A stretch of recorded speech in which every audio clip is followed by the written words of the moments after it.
On est toujours sur le stand de Radio Sport, salon Destination Nature.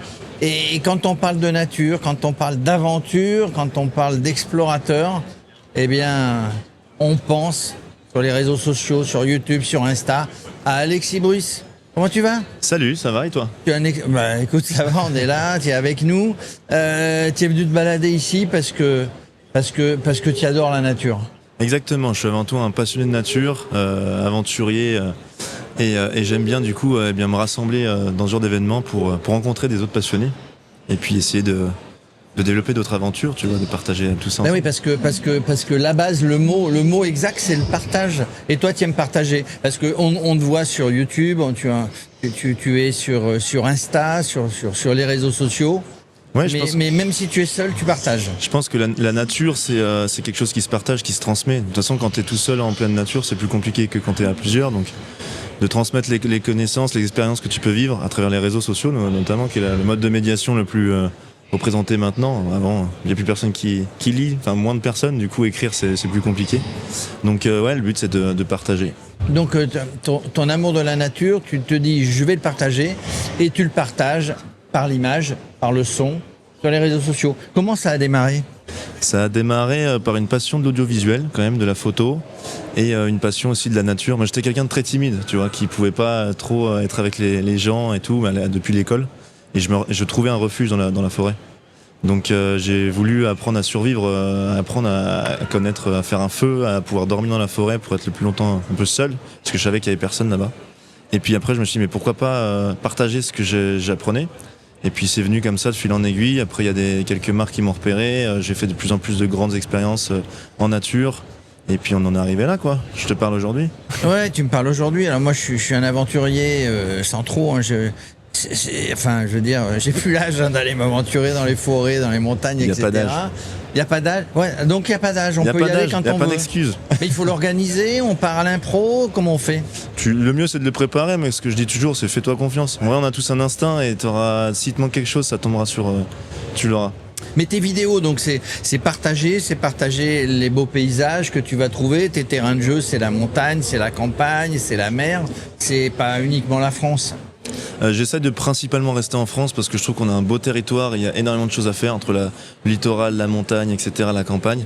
Après, j'essaie aussi d'aller un peu plus loin, en Suède, Norvège, j'ai fait l'Atlas marocain, toutes ces choses-là, et de pouvoir un peu élargir justement les possibles en aventure et aussi de le faire de différentes manières. Tu sais, tu peux marcher seul, marcher à plusieurs, faire du ski, de la moto, du voyage en voiture, plein de choses. Est-ce que tu écoutes Radio Sport en marchant ? Pas du tout. J'essaie d'arrêter. Non, alors, ce que je veux dire, on partage, tu donnes envie par tes vidéos, tu rencontres des gens à l'aventure, etc. Mais tu donnes envie et j'ai l'impression que dans tes films, c'est partagé un petit peu en disant... Je vais pas dire des tutoriels, mais presque. Si vous voulez allumer un feu quand vous êtes complètement perdu dans la forêt, voilà comment il faut faire. Je dis des tutoriels, mais c'est des aides. Il y a de la méthode, il y a des tutoriels. En fait, moi, ce que je veux, c'est montrer à travers mes belles images sur la nature que la nature est sensible et qu'on en a besoin, tu vois, on a besoin de ce contact, mais aussi qu'il y a certaines choses à connaître. Et donc, du coup, j'essaie d'apprendre des choses techniques pour pouvoir être plus à l'aise dans la nature et en profiter de plus en plus. Mais je vois en même temps les films sur YouTube. Tiens, il y en a un qui s'intitule 5 mois sans femme, je craque. Oh là là, 5 mois sans femme, je craque. Il y en a un autre derrière. Bon, je survis au froid avec elle quand même. Ouais, exactement. Bah oui, il faut partager aussi. J'aime bien, au début, c'était que les hommes qui faisaient beaucoup de vidéos sur l'aventure, etc. Et j'aime bien maintenant que ce soit assez mixte. Ouais. Donc j'aime bien faire venir aussi la jante féminine dans les aventures. Mais du coup, tu pars toujours tout seul ou des fois il y en a qui t'accompagnent ? J'aimais bien partir tout seul et figure-toi que j'ai fait une expérience de rester 1 an en ermite dans la forêt, dans un tipi. Ça j'ai vu, oui. Et depuis que j'ai fait ça, j'aime bien maintenant partir accompagné. Donc vivre seul pour après aimer être...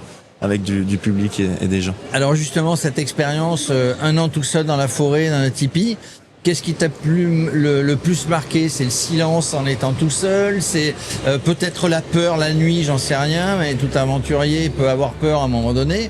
Qu'est-ce qui t'a le plus marqué? C'est le fait à quel point le corps s'habitue. Tu te défais vite de tes habits de civil et tu les réendosses aussi après aussi vite. Et donc, ah ouais, alors c'est vite, c'est-à-dire qu'on se réhabitue très vite à la vie urbaine.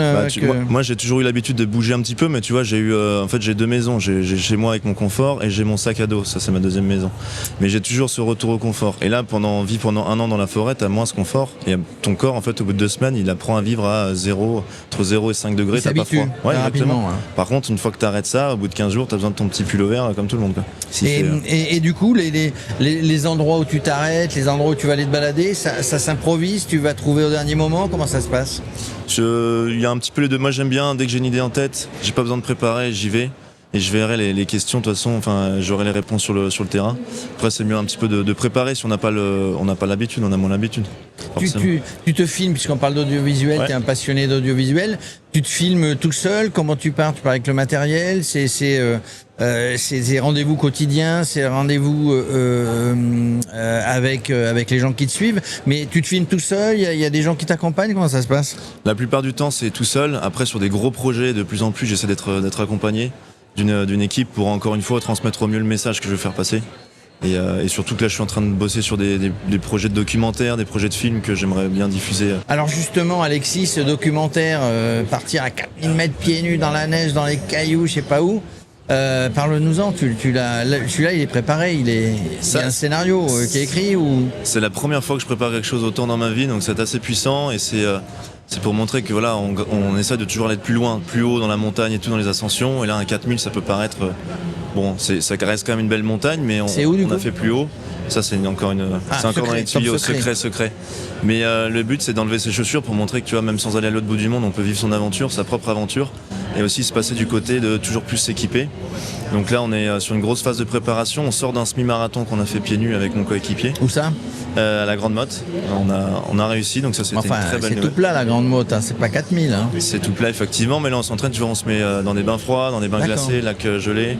Et le but après c'est de commencer par une ascension de 3007, de faire ce 4000, accompagné par un guide, et puis de partager ça, de retransmettre tout ça en images du coup dans ce documentaire. Donc là, en plus de la préparation logistique, de la préparation du docu, etc., on prépare son corps à s'habituer à la différence de température, à la différence d'endroits où on va se trouver, dormir n'importe où, etc. Il faut l'habituer le corps, de marcher pieds nus en plus dans les cailloux. En fait on a plus l'habitude de marcher pieds nus, donc là, le corps n'est plus fait pour, tu vois, on a complètement oublié, la semelle des pieds elle est partie.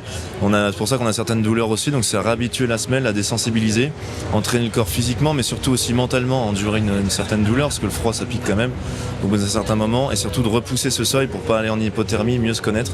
Donc c'est assez poussé, assez précis, et c'est un sujet qui n'a pas été encore trop, trop dit, trop énoncé et trop travaillé. Donc j'ai hâte de partager tout ça et de transmettre ce message. Et après, quand on fait un docu comme ça, bon, toi, tu as l'habitude, les réseaux sociaux, YouTube et Insta, je l'ai dit, on prépare un docu comme ça pour aller le présenter, pour aller justement marcher, prendre son bâton de pèlerin, pour aller le présenter dans différentes conférences, dans différents événements.